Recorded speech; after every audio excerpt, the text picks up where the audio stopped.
Sydney is a very pedestrian-friendly city. You're definitely going to do a lot of walking in the city, so best you bring a nice pair of shoes. That being said, they also have a nice selection of public transport to choose from.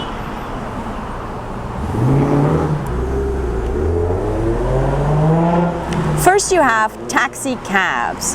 Very easy and convenient and quick as long as you're not traveling in rush hour traffic. However, I find them also very expensive. In addition to the cost of traveling, there are also different rates for different times. There's also a rate for booking a taxi as well as a rate for waiting. So while I was here, I really didn't take many taxis at all. An easier and probably more affordable option to taxis would be Uber. As far as I know, Uber runs really well in Sydney and is quite convenient and easy to get from anywhere in the city. Other than taxis and Uber, there are also trains, light rails, ferries and buses. All of those use a contactless card called the Opal card, which is a pay-as-you-go card. You can get this card at the airport, at 7-Eleven, Woolworths and at a bunch of retailers and kiosks, as well as some train stations. Sydney trains are, for the most part, very reliable and very affordable. But due to the size of this city, you're most likely might still have to take a bus or walk a bit from the station to your destination. The trains here are slightly more complicated to navigate than trains I've taken in other countries. Also, some of the trains share platforms. So even if you make it to the platform where you need to be, you still need to look at the display board to make sure that the next train coming is in fact the train that you want to take.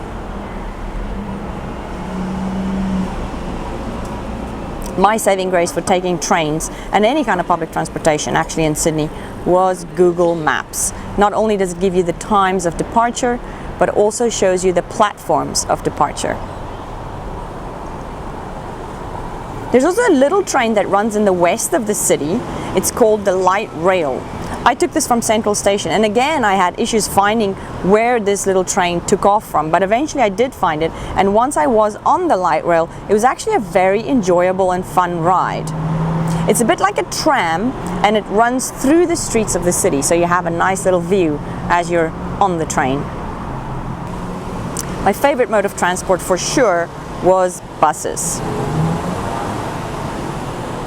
There was a bus station right outside of where I lived, and with the help of Google Maps, I could plan and find exactly which times to depart and which buses to take. There are bus stops all over the city, and it will most definitely get you to where you need to be. During rush hour traffic, the bus might take a tad longer, but overall it was my preferred mode of transport. A ride on a bus will cost you approximately $3. If you do need to take transportation after hours, they also have something called night buses. There are fewer night buses than day buses, and they also stop at fewer stations, but they will probably still get you within a fraction of the cost of where you need to be than a taxi, for example. The most fun you'll have traveling around the city, I reckon, will be by ferry. Most of the ferries run from Circular Quay, and they go to Manly, they go to Watson's Bay and a couple of other places. It's very convenient and very picturesque, and it's definitely something that you should try if you're in Sydney. The nice thing about public transport in Sydney, besides the fact that it is convenient and safe and clean, is if you're using your Opal card, there's a cap on it, a weekly cap. So for example, in my case, I already reached that weekly cap by Friday. So most Saturdays and Sundays while I was here, I was traveling for free.